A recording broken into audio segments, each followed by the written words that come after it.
ಹೇಗಿರಬಹುದು next level ಅಂತ ನಮಗನ್ಸ್ತಿದೆ, ಹೇಗಿರಬಹುದು ಕಲ್ಪನೆ ಮಾಡ್ಕೊಳ್ಬಹುದಾ ನಾವು ಅಂತ ಹೇಳಿ? ಏನಂತಂದರೆ ಇವತ್ತಿನ ದಿನಕ್ಕೆ ಇಷ್ಟಂತೂ ಹೇಳಬಲ್ಲೆ, ದೊಡ್ಡ ಬಜೆಟ್ ಸಿನಿಮಾ ಅಂತ. ಮತ್ತು ಕನ್ನಡ ಇಂಡಸ್ಟ್ರಿಯ ಸ್ಟಾರ್ ಡೈರೆಕ್ಟ್ರ್ ಅಂತ ಹೇಳಕ್ಕೆ ಬರ್ದ ಇದ್ರೂ ಕನ್ನಡ ಇಂಡಸ್ಟ್ರಿ ಸ್ಟಾರ್ ಆಕ್ಟರ್ ಇರ್ತಾರೆ, ಬಟ್ ಬೇರೆ ಇಂಡಸ್ಟ್ರಿಯ ಸ್ಟಾರ್ ಡೈರೆಕ್ಟ್ರ್ ಇರ್ತಾರೆ. ಯಾಕಂತಂದರೆ ಇಲ್ಲಿ ಏನಾಗ್ತಾಯಿದೆ ಅಂತಂದರೆ ಟೆಕ್ನಿಕಲಿ ಸೌಂಡ್ ಸಿನಿಮಾ ಇದು ಟೆಕ್ನಿಕಲಿ ಇರುತ್ತೆ, ಮತ್ತು ಮೇಕಿಂಗ್ ಜಾಸ್ತಿ ಕೇಳ್ತಾರೆ.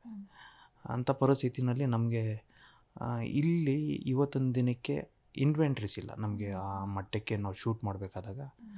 ಈಗ ನಾವೇನೇ ಇವಾಗ ನಮ್ಮ ಕನ್ನಡ ಇಂಡಸ್ಟ್ರಿಗಳು ದೊಡ್ಡ ದೊಡ್ಡ ಸಿನಿಮಾಗಳೆಲ್ಲ ಶೂಟ್ ಆಗ್ತಾ ಇರೋದು ರಾಮೋಜಿ ಫಿಲ್ಮ್ ಸಿಟಿನಲ್ಲಿ. ಹಾಗಾಗಿ ಇದು ಆ್ಯಕ್ಚುಲಿ ಹೇಳ್ಬೇಕಂದ್ರೆ ದೊಡ್ಡ ಸಿನಿಮಾ, ಹಾಗಾಗಿ ಟೆಕ್ನಿಷಿಯನ್ ಓರಿಯೆಂಟೆಡ್ ಸಿನಿಮಾ ಅಂತ ಹೇಳ್ಬೋದು ಇದು. ಸರ್, ವಾಮನ ಬಗ್ಗೆ ಬರೋಣ. ಏಪ್ರಿಲ್ 10 ಕೆಲವೇ ದಿನಗಳು ಬಾಕಿ ಇದ್ದಾವೆ. ರಿಲೀಸ್ ಆದ 2 ಹಾಡುಗಳು ಸೂಪರ್ ಡೂಪರ್ ಹಿಟ್ ಆಗಿದ್ದಾವೆ. ಟ್ರೈಲರನ್ನು ಕೂಡ ಜನ ಬಿಗಿದಪ್ಪಿಕೊಂಡಿದ್ದಾರೆ, ಮೆಚ್ಕೊಂಡಿದ್ದಾರೆ.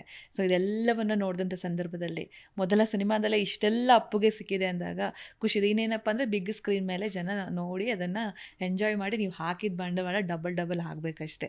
ಸೊ ಎಷ್ಟು ಖುಷಿ ಇದೆ ಇದೆಲ್ಲ ನೋಡಿದಾಗ? ಅದೇ ಹೇಳೋದಲ್ಲ, ಆಕಸ್ಮಿಕ ಅಂತ ಹೇಳಿದ್ದು ಐ ಆಮ್ ಎಂಜಾಯಿಂಗ್ ದಟ್. ಯಾಕೆಂತಂದರೆ ಸಿನಿಮಾ ಅಂತಂದರೆ ಮೇಕಿಂಗ್ ಅಂತಂದರೆ 1 ದಿನನೋ 2 ದಿನ ಶೂಟಿಂಗ್ ಹೋಗಿರ್ಬೋದು. ನಾನು 85 ದಿನ ಶೂಟ್ ಮಾಡಿರ್ತಾರೆ. ಅದರಲ್ಲಿ ಮ್ಯಾಕ್ಸಿಮಮ್ 2 ರಿಂದ 3 ದಿನ ಇರ್ಬೋದು ನಾನು ಹೋಗಿರೋಂಥದ್ದು. ಅವರೇನೋ ಅಲ್ಲೆಲ್ಲೋ ಏನೋ ಟ್ರಾಲಿ ಹಾಕಿರ್ತಾರೆ, ಅಲ್ಲಿ ಯಾರೋ ಬಂದು ಜನ ಏನೋ ಮಾಡ್ತಿರ್ತಾರೆ, ಇಲ್ಲಿ ಯಾರೋ ಏನೋ ಮಾಡ್ತಿರ್ತಾರೆ. ಆವಾಗ ಅನ್ನಿಸ್ತಾಯಿತ್ತು, ಇದು ಏನಪ್ಪ ಇವ್ರು ಏನೇನೋ ಮಾಡ್ತಾಯಿರ್ತಾರೆ, ಇದೇನು ಅರ್ಥ ಆಗ್ತಿಲ್ಲ, ಏನು ಮಾಡ್ತಾರೆ. ದೆನ್ ಅಲ್ಲಿಂದ ಒಂದು ಸಲ ಅವರು ಅಟ್ಲೀಸ್ಟ್ ಕಟ್ ಮಾಡಿ ನನಗೆ ಸರ್ ಈ ಥರ ಬರುತ್ತೆ ಈ ಸಿನಿಮಾ, ಹಿಂಗಿದೆ ನೋಡಿ ಅಂತ ರಾ ಫೋಟೇಜ್ ತೋರಿಸ್ದಾಗೂ ಅದು ಅರ್ಥ ಆಗ್ತಿರ್ಲಿಲ್ಲ. ನೀವೇನೋ ಮಾಡಿದ್ರಿ ಗೊತ್ತಾಗ್ತಿರ್ಲಿಲ್ಲ.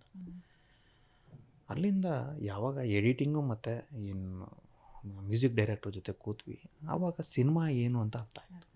ಯಾಕಂದರೆ ಸುರೇಶ್ ಆರ್ಮಗಮ್ ಸರ್ ಪಾಪ, ನಾವು ಅವ್ರನ್ನ ಎಷ್ಟು ನೆನಿಬೇಕು ಅಂದರೆ ಇವತ್ತು ಬೆಳಗ್ಗೆನೂ ಸಹ ಫೋನ್ ಮಾಡಿರ್ತೀನಿ. ನಾನು ಒಂದು ಕೆಲಸ ಹೇಳಿದ್ರೆ ತಲೆ ಮೇಲೆ ಇಟ್ಕೊಂಡು ಮಾಡ್ತಾರೆ, ಅಂಥ ಒಳ್ಳೆಯ ಟೆಕ್ನಿಷಿಯನ್ ಪಾಪ. ಅವರು ಇದರಲ್ಲಿ ಕೂತ್ಕೊಂಡಾಗ ಎಡಿಟಿಂಗ್ ನೋಡ್ತಿದ್ದಾಗ ನನಗೆ ಸಿನಿಮಾ ಅರ್ಥ ಆಯಿತು. ಜಿ ಕನ್ನಡ ನ್ಯೂಸ್ ಈಗ ನಿಮ್ಮ ಮನೆಯಲ್ಲೇ ನೋಡಿ, ಎಲ್ಲ ಕೇಬಲ್ಗಳಲ್ಲಿ ಈಗ ಲಭ್ಯ.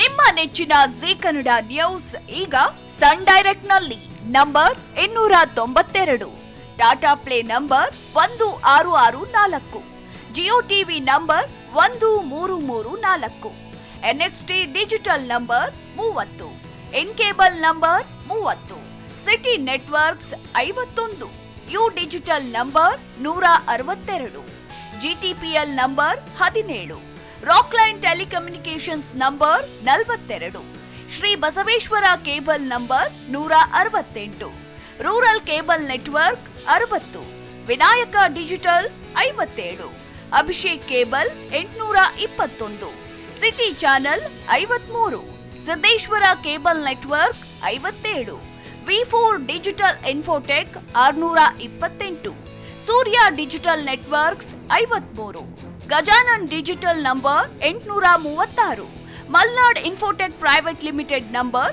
56, Metrocast number 830, Victory Digital number 167ರಲ್ಲಿ ನೋಡಿ ಆನಂದಿಸಿ.